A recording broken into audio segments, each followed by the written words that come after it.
Hello everyone, today's story is Spinderella by Julia Donaldson. The children of Scuttleton Primary School were eating their dinner.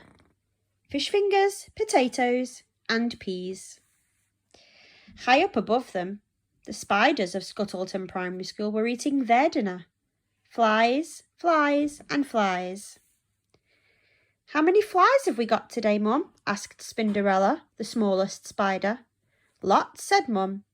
"Loads," said her brothers and sisters. "That's not a number," complained Spinderella. "Never mind about numbers, eat up your flies," said Mum. After dinner, the children went out to play football. The spiders swung down to watch. "What a tackle!" they cried, and "Yippee!" The children scored goal after goal. "How many goals is that, Mum?" asked Spinderella. "Lots," said Mum. "Loads," said her brothers and sisters. Spinderella sighed. "What a family! How will I ever learn about numbers?" When the children had gone home, Spinderella said, "Why don't we play football?" "Don't be silly," said her biggest brother Speedy. "We haven't got a ball," said her second biggest brother Scrabble. "I can see a pea on the floor," said Spinderella. "We can use that." Mum chose Speedy and Scrabble as the captains of each team. Nearly all the spiders decided to join Speedy's team because he was the fastest runner. Speedy's team scored all the goals. "It's not fair," the spiders on Scrabble's team shouted. "Yes, it is. You're just jealous," shouted the spiders on Speedy's team. To make things worse, the spiders hurt their legs kicking the pea. Before long, they were all quarrelling, moaning and kicking each other instead of the pea. Mum had to blow her whistle. "How many spiders should we have in each team, Mum?" asked Spinderella. Lots," said Mum. "Loads," said her brothers and sisters. "I think both teams should have the same number," said Spinderella. But her brothers and sisters all turned on her. "Down with numbers!" they yelled. Next morning, Spinderella woke early. She felt sad. "I wish I could learn about numbers," she sighed. "And so you shall," came a loud voice. Spinderella spun round and saw an enormous hairy spider. "Who are you?" asked Spinderella. "I am your hairy godmother," said the enormous spider. "Follow me." Spinderella scuttled after her, out of the dinner hall, along a corridor, into a classroom, and up to the ceiling. Spinderella looked down and saw a teacher come into a classroom with a pile of football bibs. "Keep your eyes and ears open," said the hairy godmother, and in a flash she was gone.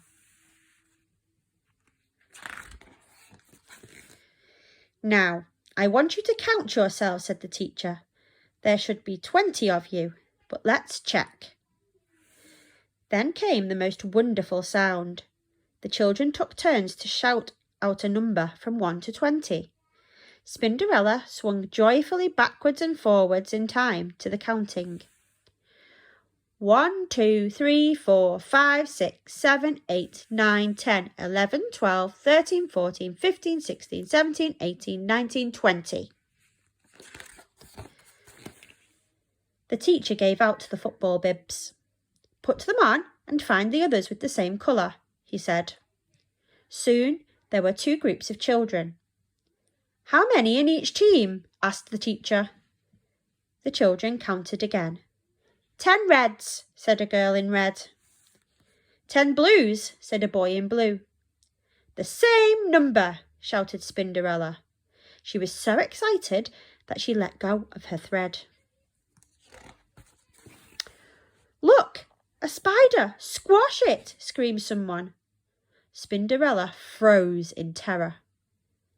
Let's put it out of the window, said the teacher. And he did.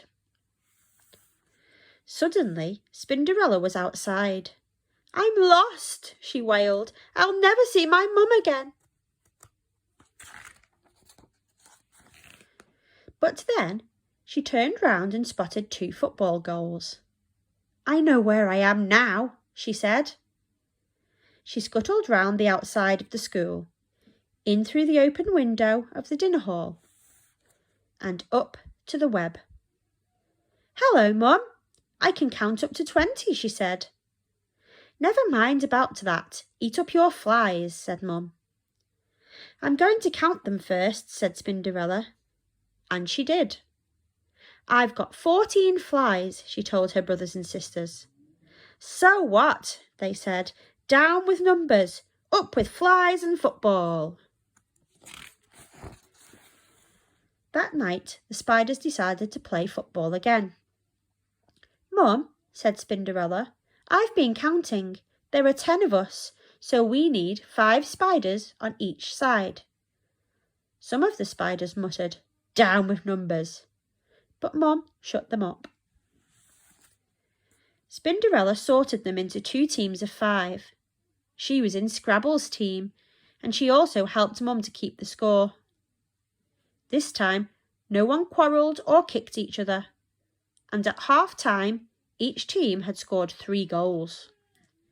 But still the spiders kept hurting their spindly legs kicking the pea. I wish we had some football boots, sighed Spinderella. And so you shall, came a voice. It was the hairy godmother again. And how many boots do you each need? She asked. Lots, said Mum. Loads, said Spinderella's brothers and sisters.